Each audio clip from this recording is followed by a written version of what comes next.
आज हम पढ़ेंगे कक्षा 6 का पाठ सांस सांस में बांस। एक जादूगर थे चंगकी चंगलनबा। अपने जीवन में उन्होंने कई बड़े बड़े करतब दिखलाए। जब मरने को हुए तो लोगों से बोले, मुझे दफनाए जाने के छठे दिन मेरी कब्र खोद कर देखोगे तो कुछ नया सा पाओगे। कहा जाता है कि मौत के छठे दिन उनकी कब्र खोदी गई और उसमें से निकले बांस की टोकरियों के कई सारे डिजाइन। लोगों ने उन्हें देखा, पहले उनकी नकल की और फिर नए डिजाइन भी बनाए। बांस भारत के विभिन्न हिस्सों में बहुतायत में होता है। भारत के उत्तर पूर्वी क्षेत्र के 7 राज्यों में बांस बहुत उगता है, इसलिए वहाँ बांस की चीजें बनाने का चलन भी खूब है। सभी समुदायों के भरण पोषण में इसका बहुत हाथ है।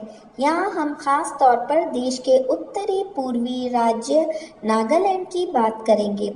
नागालैंड के निवासियों में बांस की चीजें बनाने का खूब प्रचलन है। इंसान ने जब हाथ से कलात्मक चीजें बनानी शुरू की, बांस की चीजें तभी से बन रही हैं। आवश्यकता के अनुसार इसमें बदलाव हुए हैं और अब भी हो रहे हैं।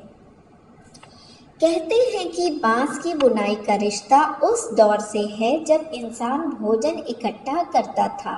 शायद भोजन इकट्ठा करने के लिए ही उसने ऐसी डलिया नुमा चीजें बनाई होंगी। क्या पता बया जैसी किसी चिड़िया के घोंसले से टोकरी के आकार और बनावट की तरकीब हाथ लगी हो।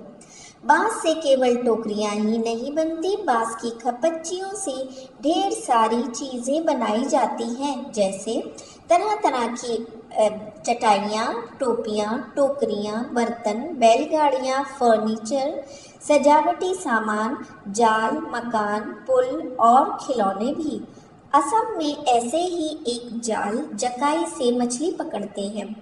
छोटी मछलियों को पकड़ने के लिए इसे पानी की सतह पर रखा जाता है या फिर धीरे धीरे चलते हुए खींचा जाता है। बांस की खपच्चियों को इस तरह बांधा जाता है कि वे एक शंकु का आकार ले लें। इस शंकु का ऊपरी सिरा अंडाकार होता है।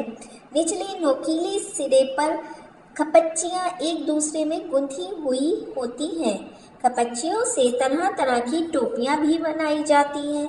असम के चाय बागानों के चित्र में तुम्हें लोग ऐसी टोपियां पहने दिख जाएंगे। और हाँ, उनकी पीठ पर टंगी बांस की बड़ी सी टोकरी देखना न भूलना।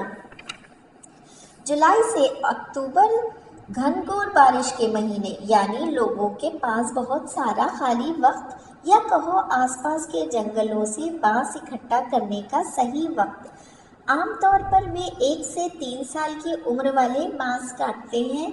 बूढ़े बांस सख्त होते हैं और टूट भी जाते हैं। बांस से शाखाएं और पत्तियां अलग कर दी जाती हैं।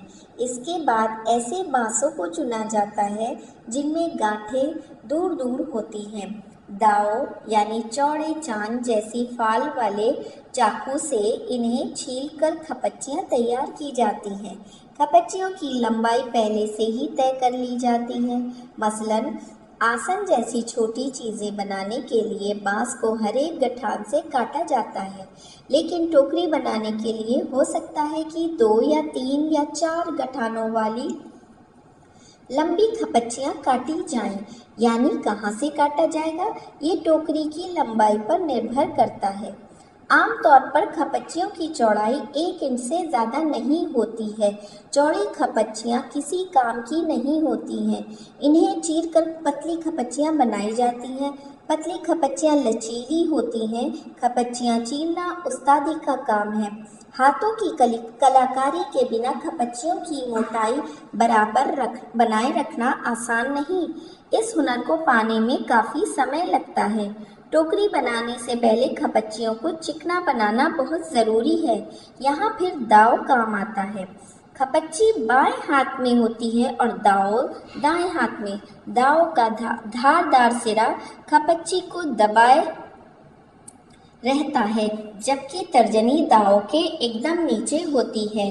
इस स्थिति में बाएं हाथ से खपच्ची को बाहर की ओर खींचा जाता है। इस दौरान दायां अंगूठा दाव को अंदर की ओर दबाता है और दाव खपच्ची पर दबाव बनाते हुए घिसाई करता है। जब तक खपच्ची एकदम चिकनी नहीं हो जाती, ये प्रक्रिया दोहराई जाती है। इसके बाद होती है खपच्चियों की रंगाई। इसके लिए ज़्यादातर गुड़हल, इमली की पत्तियों आदि का उपयोग किया जाता है। काले रंग के लिए उन्हें आम की छाल में लपेटकर कुछ दिनों के लिए मिट्टी में दबाकर रखा जाता है। बांस की बुनाई वैसे ही होती है जैसे कोई और बुनाई। पहले खपच्चियों को चित्र में दिखाए गए तरीके से आड़ा तिरछा रखा जाता है। फिर बाने को बारी बारी से ताने के ऊपर नीचे किया जाता है। इससे चेक का डिज़ाइन बनता है, पलंग की निवाड़ की बुनाई की तरह। ट्विल बुनना हो तो हर एक बाना 2 या 3 तानों के ऊपर और नीचे से जाता है। इससे कई सारे डिज़ाइन बनाए जा सकते हैं। टोकरी के सिरे पर खपच्चियों को या तो चोटी की तरह गूंथ लिया जाता है या फिर कटे सिरों को नीचे की ओर मोड़कर फंसा दिया जाता है और हमारी टोकरी तैयार। चाहो तो बेचो या घर पर ही काम में ले लो। इस पृष्ठ पर पाठ से संबंधित प्रश्नों के उत्तर दिए जा रहे हैं। यदि आप कोई और प्रश्न पूछना चाहें तो कमेंट सेक्शन में लिखकर पूछ सकते हैं। कविता की PDF कमेंट सेक्शन से डाउनलोड की जा सकती है। धन्यवाद।